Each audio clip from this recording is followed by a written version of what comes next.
नमस्कार, प्रणाम, जय हिंद। मैं विकास राय और आप देख रहे हैं क्रांतिवीर मीडिया सच तक इंडिया न्यूज़। खबरों में बने रहने के लिए लाइक शेयर सब्सक्राइब करना ना भूलें, साथ में फॉलो करें। तो आते हैं बिहार की तरफ, जहां आचार संहिता लागू है और ऐसे में सभी दल निर्दल या सभी पार्टियां, जितनी भी पार्टियां हैं वो लोग के स्टार प्रचारक और वहाँ के प्रत्याशी प्रचार प्रसार में जोर शोर से लगे हुए हैं। गांव गली खेत खलिहान किसान जवान सबसे मुलाकात कर रहे हैं, युवा महिला सबसे। ऐसे में एक खबर आ रही है बिहार से और बिहार के पश्चिमी चंपारण से, जहां यूट्यूबर या कहिए पत्रकार मनीष कश्यप का नाम आप लोगों ने सुना होगा, जो पिछले दिनों एनएसए के चलते उन्हें 9 महीने जेल की सज़ा काटनी पड़ी और ऐसे में निकलने के कुछ ही दिनों के बाद बिहार की सरकार गिर गई। तो यूट्यूबर और या पत्रकार की ताकत क्या होती है? उसका माइक होता है, उसका 200 रुपये का माइक होता है उसकी ताकत। जो लोग नहीं समझ रहे हैं कि पत्रकार की अहमियत क्या होती है, पत्रकार सरकार को हिला सकते हैं, पत्रकार गरीब को स्टार बना सकते हैं, पत्रकार फुटपाथ की ज़िंदगी जीने वाले को नेता से अभिनेता बना सकते हैं। पत्रकार की वो ताकत है, जैसा कि मनीष कश्यप 9 महीने जेल खटने के बाद और वह ताकत देख सकते हैं कि बिहार की सरकार को गिरा दिए। मनीष कश्यप ने बिहार की सरकार को हिला दिया, लोग माने या न माने, लेकिन जो सच है वो सच है। वैसे ही उसकी ताकत को देखते हुए, मनीष कश्यप की ताकत को देखते हुए, मनीष कश्यप ने पश्चिमी चंपारण से अपना निर्दलीय उम्मीदवार के तौर पर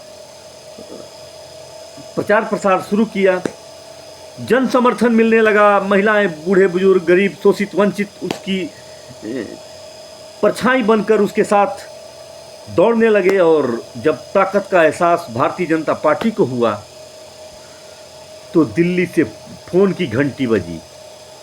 दिल्ली से फ़ोन की घंटी बिहार में बजने लगी और गूंज बिहार के बीजेपी नेताओं के कानों तक जब पहुंची तो ताकत का एहसास हुआ। दिल्ली की सल्तनत को एहसास हुआ कि कोई यूट्यूबर, कोई पत्रकार ऐसा है जो पश्चिमी चंपारण में तहलका मचाए हुआ है। तो बीजेपी के लिए वहाँ की सीट है वो अब टफ बन चुकी थी, वहाँ जीतना मुश्किल था, क्योंकि वहाँ मनीष कश्यप का जो समर्थन था। क्योंकि मनीष कश्यप जीतता या न जीतता, मनीष कश्यप वहाँ से जीतता या न जीतता ये अलग बात है, लेकिन वो इतना करता कि वहाँ से बीजेपी कैंडिडेट को हरा देता। क्योंकि 2 पार्ट में बट जाते वो मतदान करने वाले लोग, एक तरफ मनीष के समर्थक हो जाते, एक तरफ बीजेपी के समर्थक हो जाते। ऐसे में तीसरा वहाँ से चुनाव जीत जाता। यह बात जब आला कमान बीजेपी को चली तो उन्होंने पता किया कौन है वो इंसान जो मनीष कश्यप का नज़दीकी हो। ऐसे में मनोज तिवारी का नाम सामने आया। मनोज तिवारी को आला कमान ने अपने दरबार में बुलाया और उनको मनीष कश्यप को दिल्ली बुलाने का निर्देश दिया।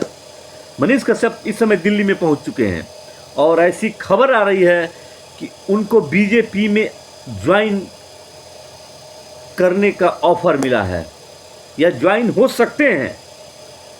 यहाँ तक भी खबर है कि उन्हें एमएलसी का पद देने का भी घोषणा हो सकता है। तो पत्रकार की ताकत को आप देख सकते हैं कि एक मामूली यूट्यूबर, एक गरीब परिवार का लड़का 200 रुपये का माइक उठाकर और गली मोहल्ले में की आवाज़ बना, लोगों की आवाज़ बना, गरीब शोषित वंचित की आवाज़ बना, मजदूर की आवाज़ बना। उस आवाज़ के चलते उसे 9 महीने जेल काटना पड़ा। 9 महीने वह जेल की सलाखों के बीच रहा और वह भी तमिलनाडु राज्य में। तमिलनाडु में उसने अपना 9 महीने का वह जो सज़ा है वो काटा। उसमें बिहार भी है, बिहार में भी उसने सज़ा काटा है। 9 महीना के अंदर। तो ऐसे में उसकी लोकप्रियता को देखते हुए, लोकप्रियता इतनी हो गई कि एक पत्रकार बिहार की आवाज़ बन गया और ऐसे में सरकार को भी उसके आगे नतमस्तक होना पड़ा। एक बीजेपी विश्व की सबसे बड़ी पार्टी है, उसको एहसास हुआ बीजेपी को, भारतीय जनता पार्टी को, आला कमान को, और आला कमान के दिशा निर्देश पर मनोज तिवारी ने संपर्क किया मनीष कश्यप को, और मनीष कश्यप को दिल्ली तलब किया गया। दिल्ली में क्या होगा ये तो आने बहुत जल्द क्लियर होगा, लेकिन यहाँ है तक खबर है कि बीजेपी ज्वाइन कर सकता है मनीष कश्यप, और उसके बाद उसे कोई ऑफर दिया जा सकता है, कोई पार्टी में अहमियत दी जा सकती है। बिहार के काराकट से भी नींदें उड़ी हुई हैं भारतीय जनता पार्टी की, क्योंकि उपेंद्र कुशवाहा को एनडीए का वहाँ प्रत्याशी बनाया गया है, और उनके विरोध में कहिए या वहाँ से बीजेपी के लिए नींद उड़ाने वाली खबर है, वह है पवन सिंह। पवन सिंह ने बीजेपी की नींद, रातों की नींद उड़ा दिया है। भारतीय जनता पार्टी के लिए एक अचंभित करने वाला परिणाम वहाँ से निकल सकता है, क्योंकि वहाँ के उम्मीदवार उपेंद्र कुशवाहा हैं और निर्दल प्रत्याशी के तौर पर पावर स्टार कहे जाने वाले पवन सिंह हैं। पवन सिंह के खड़ा होने से वहाँ की जनता का मूवमेंट देखते हुए, नवयुवकों का जो जनसैलाब देखते हुए, महिलाओं का जो प्यार देखते हुए बीजेपी की रातों की नींद उड़ गई है। ऐसे में मनोज तिवारी फिर वहाँ भी इंटरफेयर कर सकते हैं, क्योंकि अगर पवन सिंह वहाँ से नामांकन कर देते हैं, चुनाव लड़ जाते हैं, तो पवन सिंह जीते या न जीते, लेकिन उपेंद्र कुशवाहा को हारने में कोई अचंभित करने वाली बात नहीं है, एकदम क्लियर है, क्योंकि दोनों का वोट सेम है। कुछ वोट पवन सिंह ले सकते हैं अलग से, लेकिन वहाँ जो महागठबंधन के उम्मीदवार हैं उसको निकलने में कोई दिक्कत नहीं होगी। ऐसे में बीजेपी भी अब वहाँ के लिए सतर्क हो चुकी है और अपना दिमाग और चाणक्य नीति अपनाने जा रही है, यह क्लियर है। लेकिन होता है क्या, यह तो आने वाला वक्त बताएगा। बने रहिए सचक इंडिया न्यूज़ के साथ, नए खबरों के साथ, नए मुद्दों के साथ, और गरीब शोषित वंचित के साथ आवाज़ पत्रकार विकास राय के साथ। तब तक के लिए धन्यवाद, नमस्कार। आप देख रहे हैं सचक इंडिया न्यूज़। धन्यवाद।